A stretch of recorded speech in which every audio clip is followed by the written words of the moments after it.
ఎవర్రా నువ్వు మా ఇంటికి ఇలా వచ్చేసావు మమ్మల్ని అడగకుండా చేయకుండా? నేను ఒక పక్షి దయ్యాన్ని. పక్షి దయ్యమా? మనుషుల దయ్యాలు అయిపోయారు, ఇప్పుడు పక్షుల దయ్యాలు కూడా వచ్చాయా? అవును, మాకు కొన్ని కోరికలుంటాయి కదా, అవి తీరకుండా చనిపోతే మేము కూడా మన దయ్యాల్లాగా తిరుగుతాము. ఇంతకీ నీ కోరికేంటో? అంత తీరని కోరిక. మీతో పాటు మందు కొట్టి ఏదైనా నంచుకొని తినాలని నా కోరిక. బయట వర్షం పడుతుంది కదా, వేడి వేడిగా బజ్జీలు వేసుకురండి మందులోకి నంచుకోవడానికి, లేదంటే మిమ్మల్ని తినేస్తాను.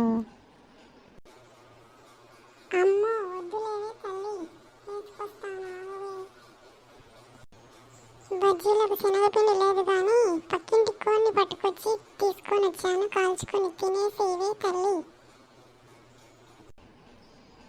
అమ్మో, ఎంత రుచికరమైన ఆహారమో! చాలా చాలా థ్యాంక్స్ నీకు. పక్కింటి ఆవిడ కూడా మీలాగే చచ్చిపోయి దయ్యమై తిరుగుతుంది, ఆమె నీకు తోడవుతుందేమో చూసుకో ముందు. అమ్మో వద్దులేవే, అది నాకంటే పెద్దదయ్యేమో ఏమో. మళ్ళీ వాళ్ళ కోడి తిన్నందుకు నా వెంటబడి నన్నేదైనా చేస్తే వాళ్ళ కోడి వాళ్ళింట్లోనే పెట్టేవే తల్లి.